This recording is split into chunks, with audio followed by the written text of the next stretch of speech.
श्री नामदेव जी महाराष्ट्र के एक सुप्रसिद्ध संत थे। वे विठल भगवान के बहुत बड़े भगत हुए हैं। उनका ध्यान सदा विठल भगवान के दर्शन, भजन और कीर्तन में ही लगा रहता था। सांसारिक कार्यों में उनका जरा भी मन नहीं लगता था। वे एकादशी व्रत के प्रति पूर्ण निष्ठावान थे। वे उस दिन जल भी नहीं पीते थे। एकादशी की संपूर्ण रात्रि को हरिनाम संकीर्तन करते थे। एकादशी को वे न अन्न खाते और न किसी को खिलाते। एक दिन एकादशी की रात्रि को वे हरिनाम संकीर्तन कर रहे थे।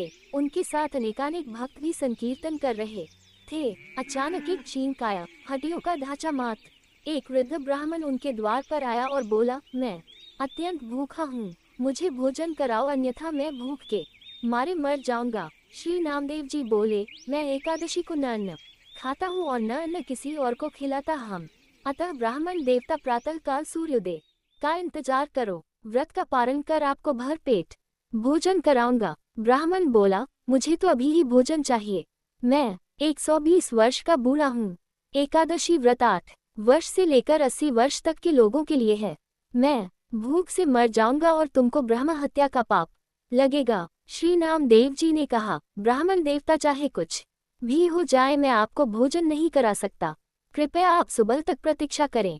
श्री नामदेव जी के ऐसे व्यवहार के प्रति अन्य ग्रामवासियों ने नामदेव जी को निष्ठुर कहा और ब्राह्मण को भोजन देना चाहा, परंतु ब्राह्मण ने भोजन लेने से इनकार कर दिया और कहा, यदि मैं भोजन ग्रहण करूंगा तो सिर्फ और सिर्फ नामदेव से ही करूंगा। श्री नामदेव जी ने जब ब्राह्मण को भोजन न दिया तो कुछ ही समय में उसके प्राण पखेरु उड़ गए।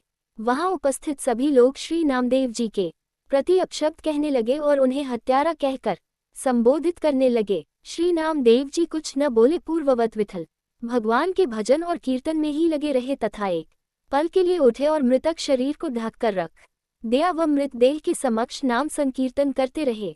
प्रातःकाल श्री नामदेव जी ने व्रत पारण किया और एक चिता बनवाई। स्वयं उस ब्राह्मण के पार्थिव शरीर को अपनी गोद में लेकर चिता पर बैठ गए। चिता को प्रज्वलित किया गया। जब आग की लपटें श्री नामदेव जी तक पहुंचने ही वाली थी तो अचानक वह ब्राह्मण उठा और श्री नामदेव जी को उठाकर चिता से बाहर कूद पड़ा। जब तक नामदेव जी कुछ समझ पाते वह बूढ़ा अंतर्धान हो गया। स्वयं विठल भगवान ही उनकी परीक्षा लेने आए थे। इस घटना को देखकर सब आश्चर्यचकित हो गए और श्री नामदेव जी की जय जयकार करने लगे। धन्य हैं श्री नामदेव जी। चित्त में प्रज्ञा का प्रकाश, ज्ञान का दीपक जले, तभी ठाकुर जी का निराकार स्वरूप दिखाई देता है। भागवत श्रवण से चित्त रूपी दीपक जलाने का प्रयास मानव को करना चाहिए। मानव को अज्ञानता से लगना चाहिए, मगर आलोचना और अज्ञानता पर चर्चा करके अपना समय बर्बाद नहीं करना चाहिए।